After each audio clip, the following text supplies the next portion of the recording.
안녕하세요. 재개발 재건축 솔루션 포럼에서 마련한 주민 여러분을 위한 재개발 재건축 학교 그 첫 번째 시간을 시작하겠습니다. 오늘은 추정분담금 산정 방법에 대한 말씀을 드리도록 하겠습니다. 정비사업의 사업성 분석의 원리를 설명드리기 전에 몇 가지 용어를 먼저 설명드리겠습니다. 먼저 추정분담금에 대한 뜻부터 설명을 드리겠습니다. 한 가지 질문을 드리겠습니다. 재개발 재건축 사업을 하는 데 있어서 지금 주민 여러분들께서 가장 궁금하게 생각하시는 것이 과연 무엇일까요? 제 생각에는 그것은 얼마를 더 내야 아파트에 들어갈 수 있겠는가라는 점입니다. 바로 분담금이란 아파트에 들어갈 때 더 내야 할 돈을 말하는 것이고, 앞에 추정이라는 말이 들어가는 이유는 아직 확정되지 않았는데 다만 예측을 한다는 뜻입니다. 비록 추정이지만 이 금액이 중요한 이유를 말씀드리겠습니다. 과연 나중에 분담금을 내지 못하면 어떻게 될까요? 아파트에 들어가지 못합니다. 마치 대학 입학시험에 합격해도 등록금이 없으면 대학 들어가지 못하는 것과 같습니다. 그래서 조합원 여러분은 미리 가름을 해보시고 이에 대비하실 필요가 있는 것입니다.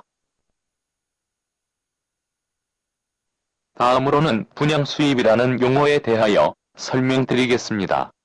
어느 사업에서도 수입이 있고 지출이 있기 마련이지요. 보통 사업에서 수입이 있기 위해서는 어떻게 해야 되죠? 물건을 팔아야 합니다. 재개발 재건축 사업에서는 무엇을 팔아야 수입이 되죠?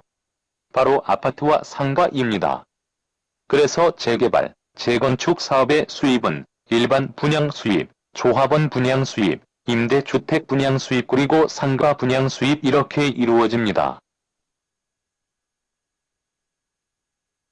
분양 수입이 있으면 그 분양 수입은 통장에 그대로 보관되는 것이 아니라 사용이 되는 것입니다. 과연 어떻게 사용되는 것일까요? 첫 번째는 바로 사업비로 사용됩니다. 사업비란 아파트를 짓는데 들어가는 공사비, 설계비, 그리고 조합장 월급 같은 조합 운영비 같은 사업을 하는데 들어간 모든 비용을 말합니다. 그러면 전체 분양 수입 중에서 사업비로 쓰이고 남은 돈은 무엇일까요? 이 금액을 분양 수익이라고 합니다. 그런데 이 분양 수익은 또 다른 의미가 있는데 지금 현재 조합원 여러분들이 갖고 계신 땅과 건축물의 전체 가치를 의미합니다. 그래서 이 분양 수익을 다른 말로 전체 권리가액이라고 말하기도 합니다. 같은 땅의 재개발 재건축 사업을 해서 많은 분양 수익을 남긴다면 그만큼 여러분들이 가진 땅과 건축물의 가치도 그만큼 올라간다고 보시면 되고, 그런 뜻에서 분양 수익을 전체 권리가액이라고 하는 것입니다. 여기서 공식으로 정리하도록 하겠습니다.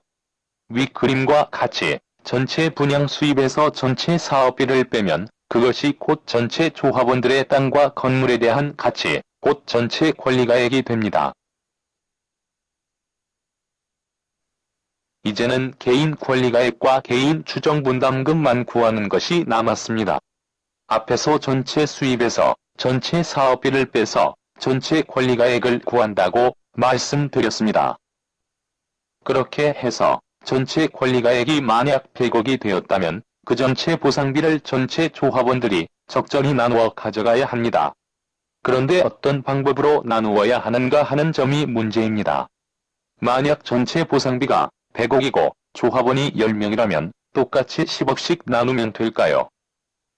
그렇게 동일하게 분배하면 작은 땅, 건물 갖고 계신 분은 좋겠지만 큰 땅, 건물을 갖고 계신 분들이 억울해하십니다. 따라서 그림에서 보는 것처럼 전체 권리가액을 나눌 때는 조합원 전체 감정평가 금액에서 조합원 개인의 감정평가 금액의 비율만큼 주면 되는 것이죠. 그렇게 해서 구한 금액을 개인 권리가액 또는 기준가액이라고 합니다. 그러면 문제는 이 감정평가 금액을 어떻게 구하느냐 문제입니다. 이 금액은 객관적이어야 하기 때문에 국가 자격증을 가진 감정평가사들에 의해 산정되게 됩니다. 이 감정평가 금액을 다른 말로 종전자산이라고 합니다. 이제는 마지막으로 아파트 분양 금액과 개인 보상 금액의 차이가 곧 개인 추정 분담금이 됩니다.